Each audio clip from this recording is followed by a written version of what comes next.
Assalamualaikum warahmatullahi wabarakatuh. Pada kesempatan kali ini, saya akan menjelaskan tentang materi Spektrofotometri UV Vis, di mana materi ini akan diberikan pada mata kuliah praktikum kimia farmasi 2.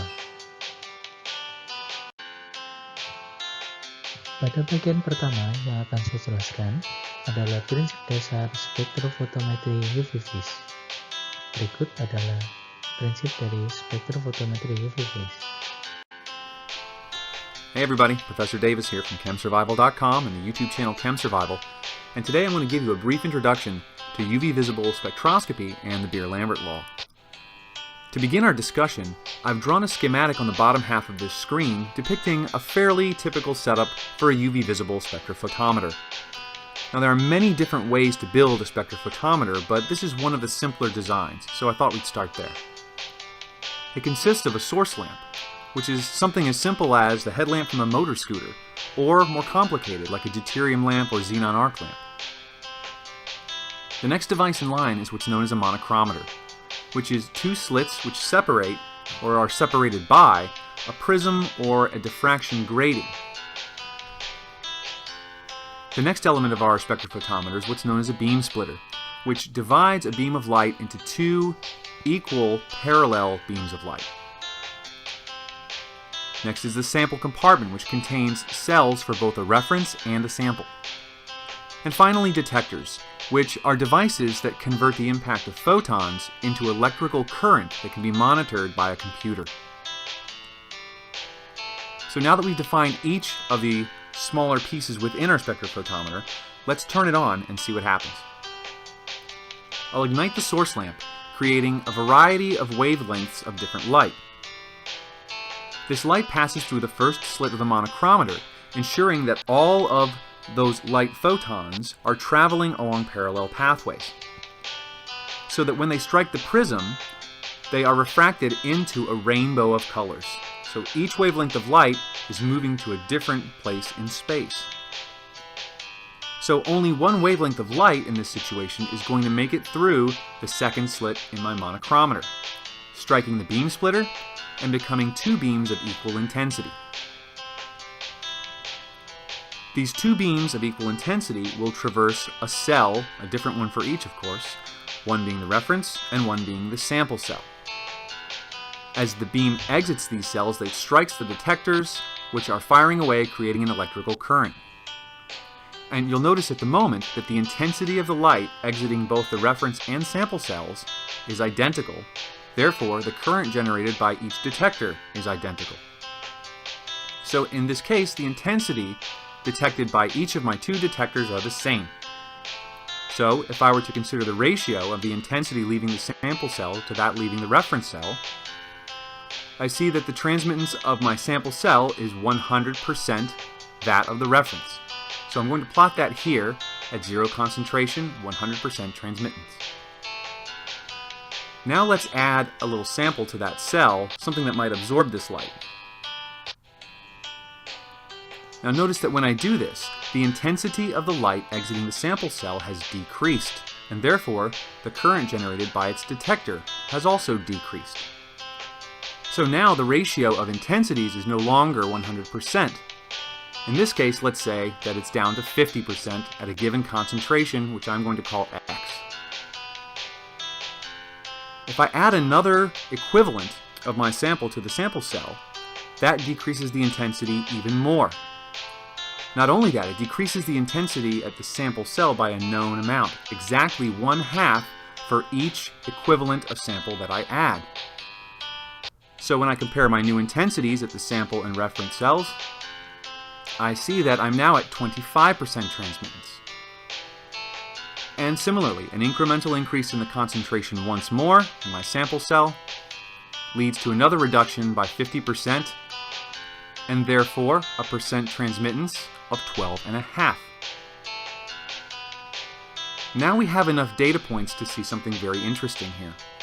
The relationship between the percent transmittance and the concentration of a sample is not linear. Instead, it's exponential. And while it's very useful to have this information, Scientists and spectroscopists prefer, if they can, to discuss linear relationships within their data, because this makes for a much simpler discussion, and it's much easier to predict how things will behave if we have a simple linear plot to compare.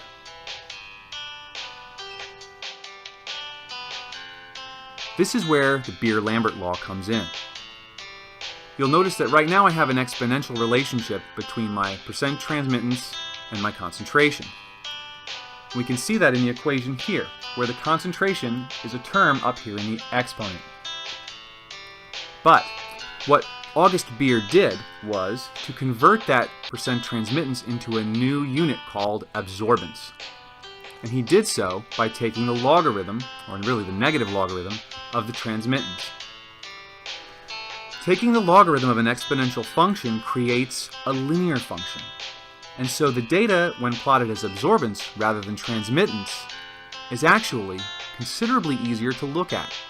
Not to mention, it's much easier to predict the exact absorbance by either extrapolating or interpolating within the data set that I've collected.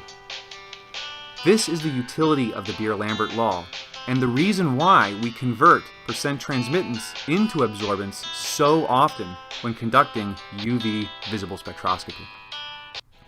That's all for now, everyone. I'm Professor Davis from ChemSurvival.com and the YouTube channel ChemSurvival. I'll see you on my next video.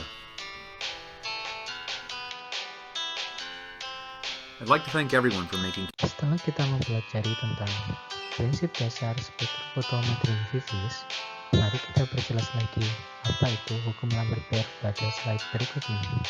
Hukum Lambert-Beer mendasari pengukuran suatu analit secara kuantitatif. Suatu senyawa apabila dikenai suatu radiasi elektromagnetik berupa cahaya, maka radiasi elektromagnetik tersebut akan mengalami interaksi dengan senyawa analit, di mana radiasi elektromagnetik tersebut diserap, diteruskan, atau dibelokkan, atau dihamburkan. Pada instrumen spektrofotometer, cahaya radiasi elektromagnetik yang telah melewati kompartemen analit dalam kuvet kemudian akan diteruskan dan ditangkap oleh detektor. Perbandingan intensitas cahaya yang diteruskan dengan cahaya yang masuk ini diolah menjadi transmitan dan biasanya dinyatakan dalam bentuk persen transmitan. Dalam hukum Lambert-Beer, transmitan merupakan bentuk eksponensial yang dipengaruhi oleh absorptivitas analit, lebar penampang analit, dan konsentrasi analit.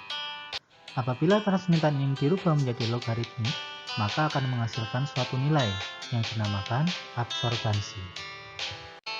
Absorbansi ini memiliki hubungan yang linear dengan absorptivitas senyawa analit, luas penampang atau kuvet, serta kadar konsentrasi analit, atau biasa kita dapatkan dalam rumus sebagai berikut, yaitu absar sama dengan A kecil dikalikan B kecil dan C kecil, di mana A kecil adalah absorptivitas atau absorptivity yang dapat juga berupa absorptivitas molar dalam notasi E.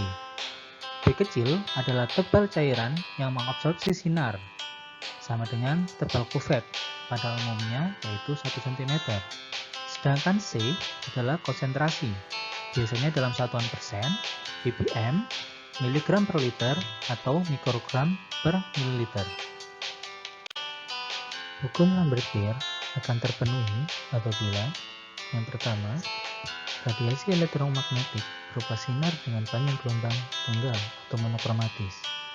Maka dari itu, pada instrumen spektrofotometri UV Vis, monochromator menjadi sangat penting untuk mengubah sinar yang polikromatis menjadi monokromatis pada suatu panjang gelombang tertentu. Yang kedua, absorbansi analit tidak dipengaruhi oleh molekul lain yang ada bersama dalam satu larutan. Artinya, pada absorbansi analit yang didapatkan adalah absorban tunggal tanpa adanya pengaruh dari analit atau senyawa yang lain. Yang ketiga, luas penampang atau total kuvet harus sama.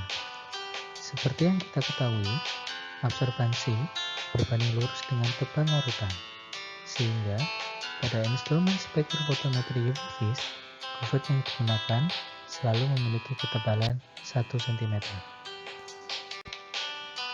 Yang keempat, larutan yang diukur harus benar-benar jernih. Apabila ada partikel berupa koloid atau suspensi, maka akan mengakibatkan terjadinya hamburan cahaya yang akan membuat pengukuran absorbansi menjadi bias. Yang kelima, konsentrasi analit harus rendah, namun tetap dalam batas deteksi alat yang digunakan. Apabila konsentrasi analit terlalu tinggi, maka dikhawatirkan akan mempengaruhi kelinearan dari grafik antara kadar dan absorban. Di samping itu, ada beberapa faktor yang sering menyebabkan kesalahan. Di antaranya, adanya serapan oleh pelarut. Hal ini dapat diatasi dengan penggunaan belangko, yaitu larutan yang berisi selain komponen yang akan dianalisis, termasuk zat pembentuk warna. Belangko ini biasanya merupakan pelarut yang digunakan untuk melarutkan senyawa analit. Biasanya dapat berupa etanol, HCl 0,1N, NaOH, ataupun pelarut-pelarut lainnya. Yang kedua, serapan oleh kuvet. Kuvet yang ada biasanya berbahan gelas atau kuarsa. Namun, kuvet kuarsa memiliki kualitas yang lebih baik. Secara umum, kuvet kuarsa dapat digunakan pada pengamatan panjang gelombang UV maupun visible. Namun, kuvet yang terbuat dari gelas hanya bisa digunakan untuk pengamatan pada panjang gelombang visible, tidak dapat digunakan pada pengamatan panjang gelombang UV atau ultraviolet. Yang ketiga adalah kesalahan fotometrik. Kesalahan ini normal terjadi pada pengukuran dengan absorbansi sangat rendah atau sangat tinggi. Kesalahan ini dapat diatasi dengan cara mengatur konsentrasi sesuai dengan kisaran sensitivitas alat yang akan digunakan. Caranya yaitu dengan melakukan pengejaran ataupun melakukan pemekatan. Apabila konsentrasi analit sangat rendah, maka absorban yang dihasilkan akan sangat rendah. Hal ini akan menyulitkan kita saat melakukan analisis secara kuantitatif. Begitu pula dengan konsentrasi analit yang sangat tinggi, akan menghasilkan absorbansi yang sangat tinggi, sehingga akan mengakibatkan ketidaklinearan antara kadar dan absorbannya.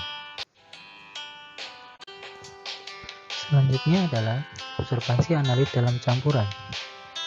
Pada penentuan kadar dua senyawa atau lebih dalam satu campuran, secara simultan berlaku rumus sebagai berikut.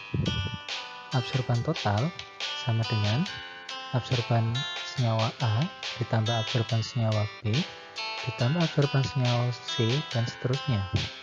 Atau dapat ditulis absorban total sama dengan absorptivitas senyawa A dikalikan tebal kuvet senyawa A konsentrasi senyawa A ditambah absorptivitas senyawa B tebal kuvet senyawa B dan konsentrasi senyawa B ditambah absorptivitas senyawa C tebal kuvet senyawa C dan konsentrasi senyawa C dan seterusnya. Rumus ini berlaku apabila absorbansi senyawa A, B, dan C diamati pada panjang gelombang yang sama dan dengan pelarut yang sama. Untuk menentukan kadar suatu analit, pada metode spektrofotometri UV Vis dijumpai beberapa teknik analisis kuantitatif. Berikut ini adalah teknik analisis yang akan kita gunakan pada praktikum kimia farmasi 2. Yang pertama adalah teknik serapan tunggal atau perbandingan absorban. Yang kedua, teknik interpolasi kurva baku. Yang ketiga, teknik simultan. Dan yang keempat, teknik 3 panjang gelombang. Masing-masing teknik memiliki persyaratan atau kondisi-kondisi tertentu. Semua teknik ini dapat dimanfaatkan untuk mengetahui kadar senyawa analit secara kuantitatif. Masing-masing teknik akan dijelaskan pada materi selanjutnya. Begitu pula contoh-contoh senyawa yang bisa dianalisa untuk masing-masing teknik analisa.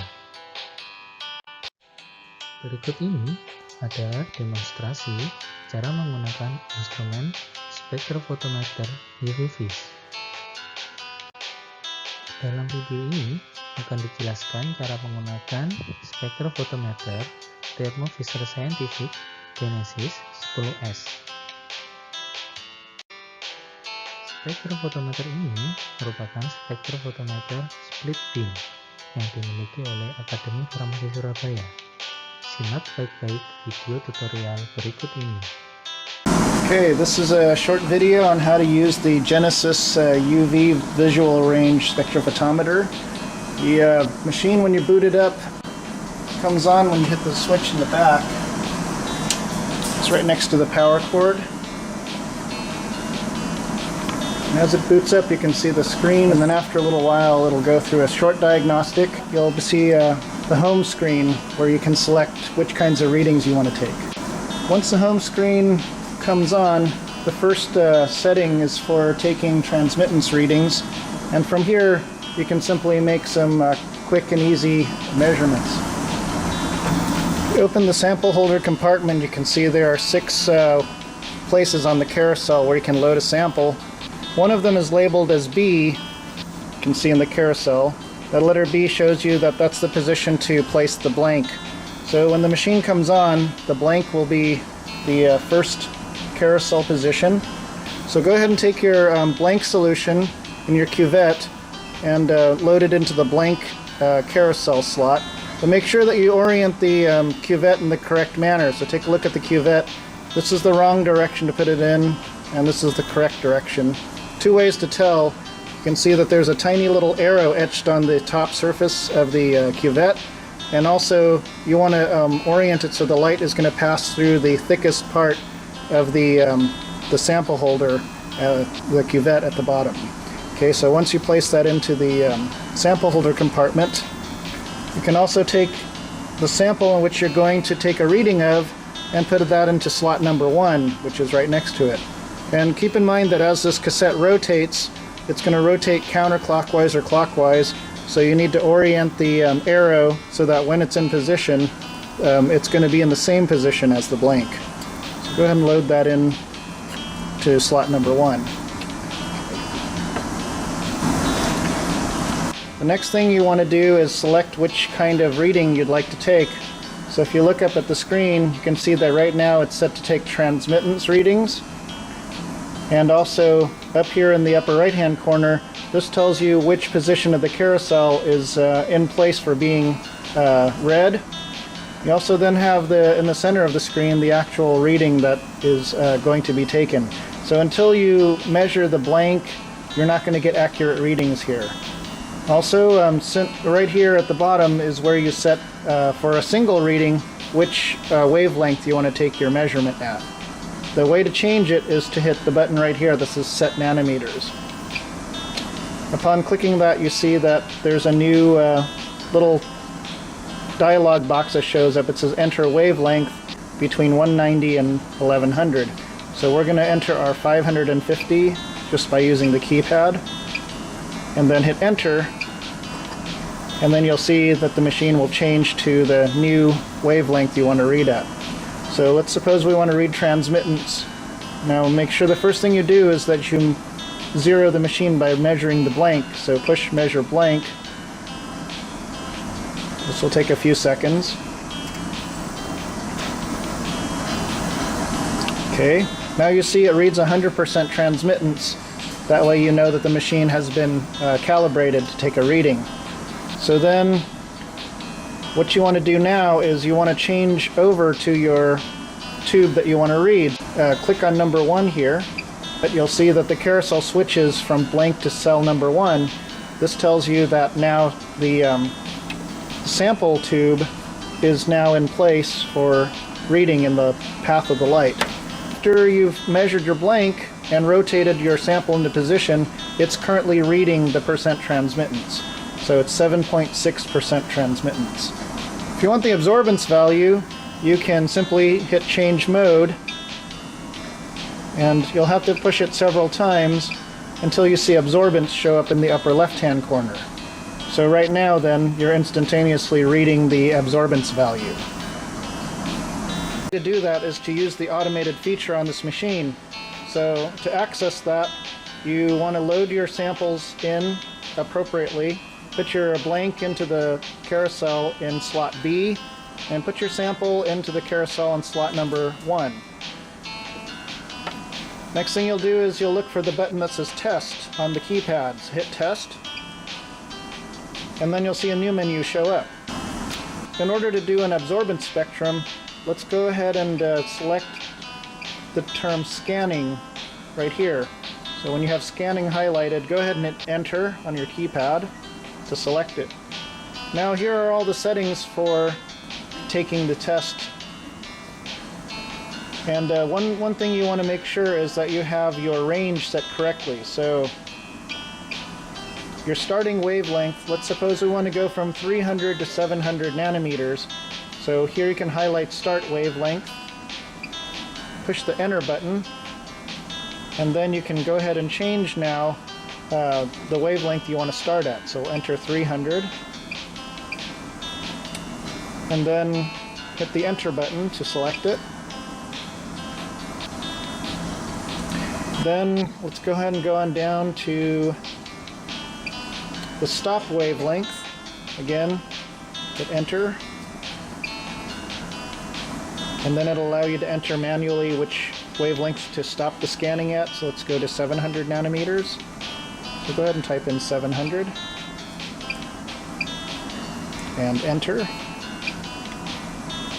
You should see the changes reflect on the screen. So now it reads 300 to 700 nanometers.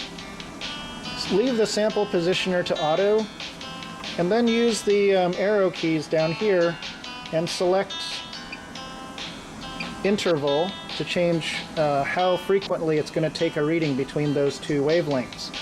So here, after you hit Enter, you'll be able to make a choice between anywhere from 0.1 nanometers to 5 nanometers in interval. So I'm just going to go ahead and select 1 or 2 nanometers, which is more than enough resolution for determining which wavelength is going to get the best absorbance.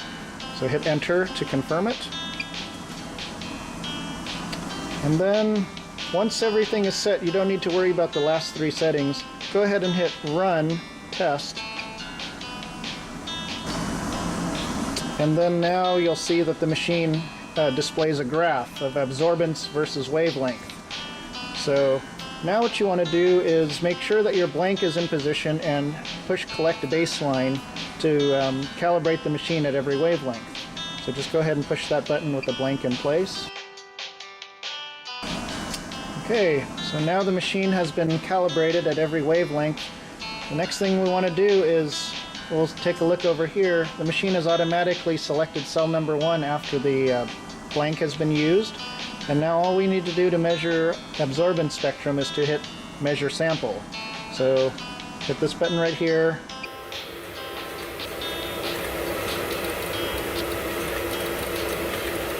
And there you go. In order to get a better idea of what the actual values of these peaks, we can go ahead and edit this graph to have it show us a little more detail. So the best way to do it is to hit the button under Edit Graph, and then Math, and finally say Peaks and Valleys. So go ahead and push that one. Here it says Label Peaks or Valleys. Go ahead and hit the Enter button to select Yes. So then it changes from off to on. And then I would use the arrow buttons over here and select over until you get number of features. So we're going to label the peaks, and the number of features is how many peaks it's going to label. I would at this point hit Enter and then change it to 1 so that it gives us the highest peak. Okay, at this point, go ahead and push Enter. Okay, over here again. And then the machine says working. Let's see, after you hit Escape. So now you've got everything set. Once you push the Escape button over here, it'll go ahead and label that peak for you. So go ahead and push that. Okay, so now you can see there on top of the peak, it says that our wavelength at which we get the best absorbance is 524 nanometers, and it returns an absorbance value of 2.518. When finished taking readings of the absorbance spectrum, you can return to the regular functioning of the machine by simply hitting the escape button. So hit the escape button a few times, and you'll see the screen go back one level to the parameters of taking the absorbance spectrum. If you want to take another spectrum of a different type of sample, you can make changes here and then collect a new baseline and get the new absorbance spectrum. And then hitting escape again asks you if you want to save your test. You have the option of saving it in internal memory or on a USB port. So here's a USB port. You can put a USB drive in there to save your work if you'd like. And then if not, then just go ahead and say don't save. And then you'll see we move back up to the selection screen of different test types. And hitting escape one more time will bring you back to the main screen. And here you go back to simply taking simple single readings of absorbance or transmittance. And then you can go ahead and take your samples out when you're finished. Okay. Sebagai tugas pada pertemuan kali ini, silakan jawab pertanyaan di bawah ini, lalu kumpulkan kepada dosen pembimbing masing-masing. Terima kasih atas perhatiannya. Sampai ketemu lagi pada video-video berikutnya. Assalamualaikum warahmatullahi wabarakatuh.